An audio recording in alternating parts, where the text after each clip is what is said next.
کل دوسرا جو سوال ہے بہت لمبا چوڑا لکھے ہیں، درد بھرے انداز میں ہمارے بھائی صاحب نے لکھا ہے. کل کسی نے پوچھا تھا بہشتی دروازے کے بارے میں. ہاں، پاکستان میں کوئی بہشتی دروازہ ہے اس کے بارے میں نے کہا تھا کہ شریعت میں اس کا کوئی ثبوت نہیں ہے اور یہ سب ایسی چیزیں. میں نے کہا تھا کہ کیسے وہاں پہ جنت کا دروازہ ہو جائے گا جب اسلام ہی بہت بعد میں پہنچا ہے. تو یہ کہہ رہے ہیں ہمارے بھائی صاحب کہ ہندوستان میں، پاکستان میں اور اس ایریا میں سب سے زیادہ مسلمان ہیں، اس میں کوئی شک نہیں ہے کہ سب سے زیادہ انڈونیشیا وغیرہ میں ہے. کہہ رہے بعد میں پہنچا تو کیوں سب سے زیادہ ہو گیا؟ کیوں ہوا میرے بھائی؟ اللہ تعالیٰ کا فضل ہے، یہ اللہ تعالیٰ کا فضل ہے. کہتے ہیں کہ ان ہمارے جو بڑے بڑے لوگ تھے، اولیاء فلاں فلاں فلاں، تو ان لوگوں کو دیکھ کر کے ان لوگوں نے دین کو پھیلایا. الحمدللہ انہوں نے اگر دین کو پھیلایا، اللہ تعالیٰ ان کو اس کا اجر دے گا لا شک. ہاں، اگر کسی کے ہاتھ سے کوئی ایک آدمی مسلمان ہو جاتا ہے تو اس کے یعنی سرخ اونٹ سے بھی، اللہ کے رسول صلی اللہ علیہ وسلم فرمایا سرخ اونٹ سے بھی زیادہ پسند ہے، زیادہ یہ کیا کہتے ہیں افضل ہے.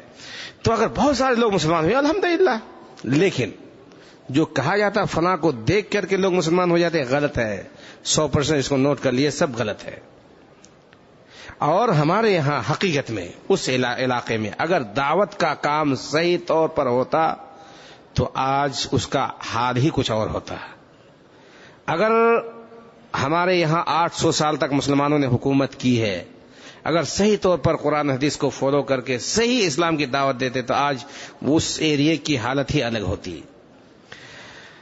لیکن میرے بھائیوں، کوئی کسی کے ہاتھ سے مان لیجئے سب مسلمان ہو گئے، دیکھ کر ہی مسلمان ہو جاتے تھے، ٹھیک ہے. اب کہتے ہیں کہ ان کی عقیدت کا اظہار کرنے کے لیے کسی نے باب الجنہ بنایا، اس کے مزاروں پہ جاتے ہیں، ٹھیک ہے. اظہار کرنے کا یہی طریقہ ہے. ہاں، فلاں کی سے عقیدت کا اظہار کرنے کا یہی طریقہ ہے کہ وہاں جا کر جانور ذبح کرو، وہاں جا کر چادر چڑھاؤ، وہاں جا کر کے آپ اس کو حج کا ثواب کا درجہ دے دو.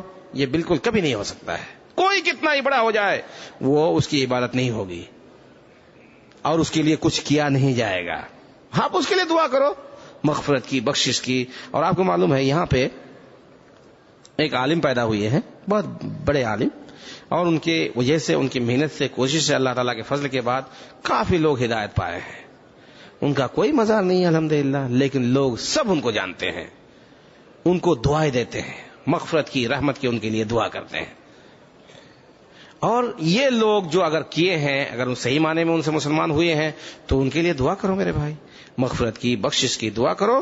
لیکن یہ کہ اس کے لیے آپ رکوع کریں، اس کے لیے سجدہ کریں، اس کے یہاں جا کر دروازہ بنا دے جنت کا، جھک جھک کر کے آپ سلام کریں، لیٹ لیٹ کر کے، لڑک لڑک کر کے ان کے قبر کے پاس جائیے.